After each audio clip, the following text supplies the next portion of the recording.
காட்டிலே ஒரு விருந்து. எலிராணியோட வீட்ல ஒரு விருந்து நடந்துச்சாம். விருந்துக்கு வரவங்கள சிங்கமும் கரடியும் வரவேற்றுச்சாம். மீனே பன்னீர் தொளிச்சுதான். விருந்து ஆஹா சுவையான விருந்து என நண்பர்கள்லாம் சுவைத்து சாப்பிட்டாங்களாம். விருந்துல தக்காளி, திராட்சை, முந்திரி, சீத்தாப்பழங்கள்லாம் இருந்துச்சாம். ஒளிப்படை எடுக்கும் பொழுது நண்பர்கள்லாம் ஒரே மகிழ்ச்சியா.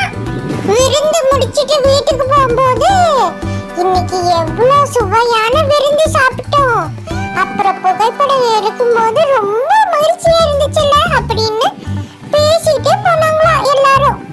நாங்க பையன் சேனலை லைக் பண்ணுங்க, சப்ஸ்கிரைப் பண்ணுங்க. தேங்க்யூ, பாய்.